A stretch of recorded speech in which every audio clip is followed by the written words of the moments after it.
বন্ধুরা, আপনাদের একটা নতুন একটা তথ্য দিচ্ছি, যেটা এই পর্যন্ত কেউ কোনোদিন দেখাতে পারে নাই। এটা দেখতে পাচ্ছেন, এসেছি একটি জেএমআই কোম্পানির একটি সিরিঞ্জ।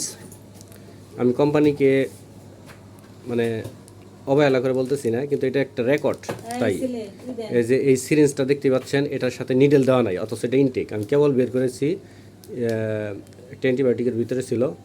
এটা আপা বলতেছিল এটার ভিতরে সিরিঞ্জ নাই। আমি বললাম যে এটা বাজি, এটা কোম্পানি এটা দিব সিরিঞ্জ সিরিঞ্জ ছাড়া এটা বাজি, 500 টাকা বাজি। পরে তখন আসলেই দেখি আসলেই একটা সিরিঞ্জ নাই, সিরিঞ্জের মানে সুইটা নাই। সেটা আমার কাছে অবাক লাগলো, তাই ভিডিও করে আপনাদের সাথে শেয়ার করলাম। আর এরকম কেউ কখনো এরকম নিডেল ছাড়া সিরিঞ্জ পেয়েছেন কিনা, যদি পেয়ে থাকেন অবশ্যই কমেন্টসে জানাবেন। আর এরকম মিস্টেক এত বড় কোম্পানিতে হয় এটা আমার খুব জানা ছিল না, তাই 500 টাকা বাজি ধরেছিলাম। সে 500 টাকায় বাজিতে হেরে গেছি। আর সেটা এমনি বাজি ধরেছিলাম, কিন্তু এটা বাজিতে টাকা দেই নাই এবং দেবো না। এটা আমি সাথে সাথে এটা স্বীকার করেছি যে না, এমনি কিন্তু মানে বাজি না, সেটা আমি স্বীকার করেছি।